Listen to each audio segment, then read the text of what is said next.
大家好，今日嘅日本旅居生活呢條片呢，主要分享翻我2年前喺日本買一戶建嘅流程。咁我喺度戴翻個頭盔先啦。咁我同日本或者香港嘅中介公司呢，就冇利益關係。我喺呢度唔係慫恿睇緊呢條片嘅人去日本買任何嘅物業。我喺呢條片準備咗5頁嘅 PowerPoint，介紹翻我2年前喺日本買一戶建嘅流程啦。咁因為我只係有一次喺日本買一戶建嘅經驗，咁呢個流程未必係適用於所有地區啦，或者係唔同嘅公司。咁言歸正傳啦，咁我由第一頁開始講起啦。咁其實我就冇通過香港或者聯絡日本嗰方面嘅中介公司。咁起初嘅時間呢，我只係靠上網揾一啲日本不動產嘅網頁啦。咁自己做下功課，睇下究竟買日本樓係咩程序啊，或者有啲咩物業我可以揀呢？咁我主要係上 At Home 嗰度揾㗎。咁呢度有3間公司啦。咁我唔同呢3間公司係冇利益關係嘅。咁我上呢啲網站啦。咁我主要係上 At Home 啦。咁我就搜索翻我有興趣嘅區域啦。嘅物業係咩類型啦？譬如係一戶建啦、全新一戶建啦、中古一戶建啦、Mansion 啦，或者係 Tower Mansion。咁我主要係揾翻千葉縣嘅一戶建咯。咁我上 At Home 嗰個網頁呢，咁我睇下自己想揾啲咩類型嘅一戶建啦。大概有幾多間房啦？咩價錢啦？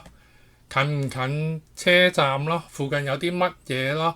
咁諸如此類，會初步睇一啲相。我睇中其中某一間嘅一戶建，我要睇嗰啲相冇問題，又有興趣買呢。咁我就會喺嗰個網頁嘅頁底嗰個資訊欄呢，就留低啲問題啊，或者個人資料呢，就希望嗰個中介呢就聯絡翻我咯。咁因為日本嘅中介呢，就未必有興趣同外國人做生意，特別係一啲淨係識英文嘅外國人咯。咁有時我寄出嘅問題或者個人資料呢，佢哋係唔會覆㗎。主要原因係因為佢哋唔想接觸一啲外國人，因為佢哋覺得解釋得唔清楚呢，佢情願唔做我生意嘅。咁如果有一啲肯回覆我嘅問題或者係查詢嘅話呢，佢就會電郵翻我咯。咁我想特別強調呢個 PowerPoint 嘅第3點，因為我會親身去到日本睇下呢個物業係咪真係賣緊呢？佢周邊有冇啲特別嘢我要留意嘅呢？咁我先會OK 啦。咁我先會聯絡翻嗰個中介，話我真係想入去睇一睇間屋，你可唔可以聯絡屋主攞到鎖匙？咁我同阿中介入去睇下間屋係咪同啲相差唔多啊？因為啲相呢，有時係唔一樣嘅。咁點解我咁強調第3點呢？因為問題呢，如果你睇過周邊覺得係啱你心目中嘅要求嘅話呢，我先會聯絡翻個中介嘅。我就唔中意一聯絡個中介呢，就話喂，有冇啲盤介紹俾我啊？咁呢個係嘥大家時間嘅，因為佢呢，佢唔知你想點。咁二來呢，佢成日掉啲佢手頭上所有嘅樓盤俾你睇呢，咁佢只會嘥你時間，你又要去重新由頭做個功課。咁我覺得呢個係大家都係浪費緊時間。咁如果真係揾到中介攞到鎖匙入過嗰間屋睇過啦，都幾好喎，都好接近我心目中想買嗰間一戶建喎。咁我就之後會約翻個中介啦，去佢嘅公司辦公室嗰度睇下，因為一來睇下佢間公司係咩樣咯，二來就想睇下佢間公司係咩規模咯。咁其實去中介嘅辦公室嗰度睇下呢，咁大家可以了解下大家其實想要啲乜嘢啦。佢又會了解下你其實係咪有興趣買啦。咁我又睇下佢其實你係咪真係中介嘅？因為日本不動產嘅中介呢，同香港一樣係有註冊嘅。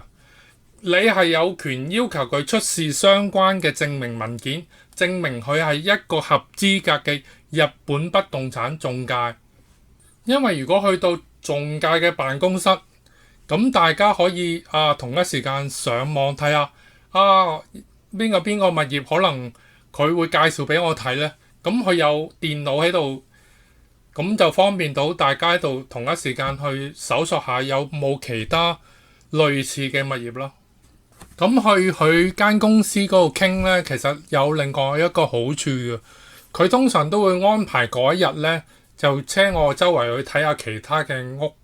咁如果真係睇完樓啦，又覺得某一個物業自己真係想買啦，咁嗰個中介呢，就可能會要求你簽一啲文件嘅。因為如果佢帶完我睇，真係發覺有一間一戶建我真係想買呢，佢首先會解釋一份文件，因為嗰份重要事項說明書呢，係全部都係日文嚟㗎。咁嗰個中介當時係要求我傾呢份說明書之前呢，係需要請一個識日文嘅翻譯員㗎，佢先會同我繼續嗰個交易㗎。咁其實我想去中介辦公室之前呢，已經喺日本請咗一個識廣東話同埋日文嘅翻譯員。咁嗰一日就我同佢一齊上去中介嗰個辦公室傾下啦。咁其實上去中介嘅辦公室之前呢，其實我心目中已經有2間一戶建我係有興趣想買嘅。咁嗰個中介就首先向我解釋翻個重要事項說明書嘅內容啦。咁當然係透過我嘅翻譯向我解釋翻啦。咁要確認我係咪完全明白嗰份說明書嘅內容嘅。咁我透過個翻譯呢，咁嗰個中介向我講解完嗰份重要事項說明書嘅內容呢，我係需要喺嗰份說明書填寫一啲我嘅個人資料啦、簽名啦，同埋用印章確認我係明白嗰份內容嘅。咁呢份簽咗名嘅重要事項說明書呢，其後呢就會交到嗰個物業嘅業主手上啦。咁佢亦都會簽名嘅。咁當然佢簽名之前要考慮幾日，話想唔想賣俾我咯。咁簽完嗰份重要事項說明書之後呢，嗰個中介會要求我簽另外一份文件嘅。嗰份文件呢，就話問我會出幾多錢價買呢個物業。咁嗰個價錢其實嗰個網站已經係列明咗出嚟㗎啦。咁我當然係有權殺佢價啦。咁個中介會確認我係咪真係落呢個價喺嗰張紙上邊，因為嗰個業主呢就會睇下我出嘅價合唔合理，而決定賣唔賣俾我嘅。咁當然出咩價呢，就睇我自己心諗嗰個價啦。咁嗰個中介會問我你係咪真係出呢個價㗎？咁因為我出咩價寫落嗰張紙上邊呢，全憑我自己決定我想幾多錢買。因為喺嗰個網頁呢，有時寫咗嗰個物業幾時擺上嗰個網站嗰度嘅。咁如果我覺得嗰個物業已經擺咗度好耐嘅話，咁我會殺好多價㗎。咁嗰個中介通常會提醒我出咁低嘅價嘥氣啦，佢唔會賣俾你嘅。咁呢個全憑你自己嘅決定，唔好一面淨係聽晒嗰個中介講啦。咁簽完呢2份文件啦，咁一份係重要事項說明書啦，一份係出咩價買嗰個物業啦。咁我中介就會要求我大概要俾10% 作為買嗰間一戶建嘅訂金咯。咁我當時係俾現金200萬日元俾佢作為呢個訂金咯。咁我出發去日本睇樓之前呢，其實我已經喺淘寶訂咗一個我全名嘅印鑑咯，因為我知道喺日本買物業係需要印鑑嘅，你簽名去唔可以作實嘅。咁其實喺日本買不動產物業呢，係需要向仲介提供一份宣誓文件嘅。咁呢一份宣誓文件其實係喺各區嘅民政事務處嗰度準備嘅。因為我出發之前呢係冇準備咗呢份文件咯，咁我需要返到香港準備呢份文件。呢份宣誓文件嘅內容要啲乜嘢呢？咁你最好就問咗中介要填啲乜嘢落去咯。咁其實基本都係寫返中文名、英文名，或者可能要你有一個日文名咯。如果你冇，你自己諗一個咯。咁你身份證 number 啊，你 passport 護照 number 啊，你喺香港住喺邊一度啊，同埋你要吸一次嗰個印鑑喺嗰張紙上邊，因為喺民政事務總署嗰個宣誓官呢，基本上係唔會理會你填啲咩落去嗰張紙上邊嘅，佢只係會監視你。你宣誓咗，咁嗰張紙所有填嘅你個人資料呢，就係屬實㗎啦。咁其實佢唔會睇下你填咗啲咩落去。咁其實有啲日本嘅仲介呢，就唔介意嗰份宣誓文件係用英文啦，定係中文嘅。最緊要嗰份宣誓文件有民政事務處嘅吸印啦，咁佢就會收嘅。咁但係我嗰個仲介呢，就唔肯收。咁最後尾呢，就要我俾嗰份文件佢啦，佢幫我請一個翻譯啦，翻譯成日文，佢先肯收咯。因為我嗰個仲介呢話，如果收唔到呢份宣誓文件呢，佢係唔會繼續落去嗰個交易嘅。咁最後尾我個仲介就幫我揾咗個翻譯啦，咁翻譯咗嗰份宣誓文件啦，咁就嗰個交易繼續落去咯。咁其實嗰個印鑑同埋嗰份宣誓文件呢，大家可以喺出發去日本睇樓之前已經準備咗。咁由於我淨係準備咗個印鑑啦，咁我需要翻嚟香港去民政事務處做翻嗰份宣誓文件，交翻俾個仲介啦。咁講到第三頁 PowerPoint 嘅第8點啦，咁其實我簽咗嗰份重要事項說明書同埋嗰個出嘅咩價嗰份文件俾嗰個業主啦。咁期間係需要等嗰個業主覆我，係咪肯賣俾我啦？咁我大概等咗3日啦，咁個仲介就聯絡翻我話 OK 啦，嗰個價冇問題。嗰個業主咧就話可以賣俾我。咁嗰個仲介咧就會要求我再上去佢嘅辦公室嗰度簽一份正式嘅買賣合約。咁呢份真係叫做買賣呢個物業嘅正式合約啦。咁我同一時間要簽一式3份咯。咁我簽完之後呢，個仲介會將呢一式3份掟俾嗰個業主，佢又簽翻一式3份翻嚟啦。咁我仲介亦都會喺呢一式3份嗰度簽翻名。咁之後就一人 keep 一份咯。咁3份都係正本嚟嘅。咁簽完呢份正式買賣合約之後呢，個仲介就要求我提供一個匯款時間表，即係某一日會匯幾多錢，某一日又會匯幾多錢。但係呢個仲介呢就比較特別啦，咁佢就話要求我直接匯款俾嗰個業主就得啦，唔使匯入佢間公司嗰度。咁我起初都有啲擔心嘅，咦？點解唔係通過你間公司嘅戶口而直接轉錢俾嗰個業主嘅呢？嗰個仲介就解釋咗一輪啦，咁佢就話我哋間公司唔可以收呢啲匯款㗎，咁你直接轉俾嗰個業主就得㗎啦。咁我唯有信我個仲介啦。咁我就寫低一個匯款時間表，分4次。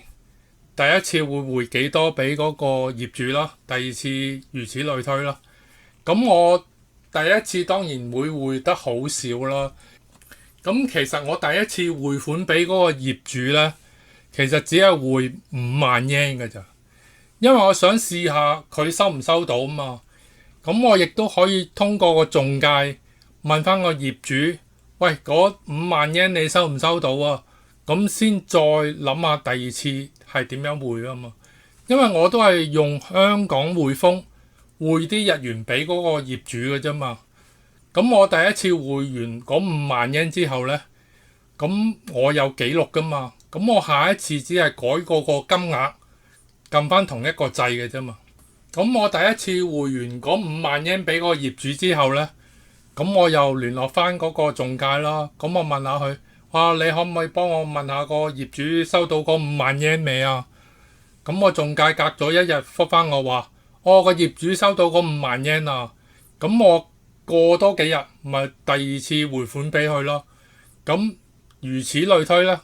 咁一次金額比一次金額大啦。咁我通過4次匯款俾佢之後呢，大概就俾咗間屋嘅90%個業主咯。咁我喺呢4次匯款嘅期間呢，咁嗰個中介就去準備嗰啲轉名文件啊、查冊啊。咁佢大概覆返我係需要3至6個禮拜咯。咁我喺中介準備緊文件嗰個期間呢，咁我就準備嗰啲錢就以4次嘅形式匯錢俾嗰個業主啦。咁最後尾就匯咗間屋嘅90%俾個業主啦。咁個中介每一次都同我確認翻。每一次嘅收款呢，個業主都收到。咁我中介就開始有信心呢，就話大概我啲文件幾多號就會整好噶啦。咁就約翻我哋買家同埋賣家邊一日去交收嗰個鎖匙同所有嘅文件咯。咁大概過咗2-3個禮拜啦，咁嗰個中介就開始通知我話我啲文件大概邊一日就會處理好㗎啦。咁佢又見到我已經係轉咗部分錢俾個業主咯。咁佢就相約翻我同埋個業主不如某一日喺邊度交收鎖匙同所有文件咯。咁最後尾係約咗喺一間銀行分行入邊嘅，因為嗰個業主呢就有戶口喺嗰間銀行咯。咁我哋係喺嗰間銀行嘅分行嘅會議室嗰度交收啲文件同埋鎖匙。咁嗰個中介約好咗我哋幾方人咯，包括我咯、業主咯、一個行政書士咯，咁就會去嗰間分行嗰度交收嘅。咁個中介就再三提醒我啦，我一定要帶同一個日文翻譯員出席嗰個會議嘅，因為佢有啲文件係用日文同我解釋嘅。咁我當日亦都有攜同一位日文翻譯員去嗰個交收會議咯。咁到咗交收日啦，咁我就帶埋個日文翻譯啦。咁我見到中介咯、業主咯、一位行政書士咯，同埋一位銀行職員添。咁中介就首先就講解下啲文件啦。咁佢透過翻譯就問我啲文件有冇問題啊？有冇唔清楚啊？咁點啊？咁要我簽翻啲名同埋印章啦。咁當我同中介講我明白啲文件內容啦，冇問題啦。咁中介又問翻業主話你收齊啲錢未啊？咁其實我有個尾數200萬日圓係要喺嗰日俾佢嘅。咁我即場又俾咗200萬日圓現金俾佢啦。咁嗰個業主就收到嗰200萬日圓就即場俾咗個銀行職員，咁我入翻去喺分行嘅戶口咯。咁中介向業主確認咗佢收齊嗰間屋嘅總費用之後呢，咁中介就開始交翻啲文件啊，同埋屋入邊所有設備嘅說明書俾我啦。咁最後交收埋嗰條鎖匙俾我啦。中介就退翻少少錢俾我咯，因為喺交收日之前呢，我預付咗一個金額嘅錢俾佢，去支付翻中介費啦，交俾政府嘅稅項啦，同埋買嗰個10年保險啦。咁完成埋我收到鎖匙之後呢，嗰個交收叫做完成咗㗎啦。咁嗰個行政書士呢，其實就係個中介請翻嚟代表我同個業主嘅，就冇好似香港咁話業主請一個律師，買家出一個律師，就日本一個行政書士就代表雙方啊。咁個行政書士見證咗嗰個交收之後呢，咁佢就同我講話啊，我之後會寄翻掛號俾你，寄翻嗰個屋契俾你㗎啦。咁你確認我嗰個地址有冇問題？咁嗰個交收會議就正式結束啦。我就收到鎖匙同埋所有嘅文件啦。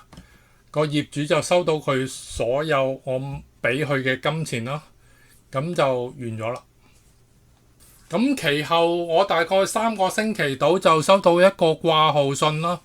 咁就係個行政書士寄翻嗰個屋契俾我啦。咁另外就呢個保險咧就唔係經行政書士寄俾我嘅，係嗰間保險公司就寄去我屋企嗰度咯。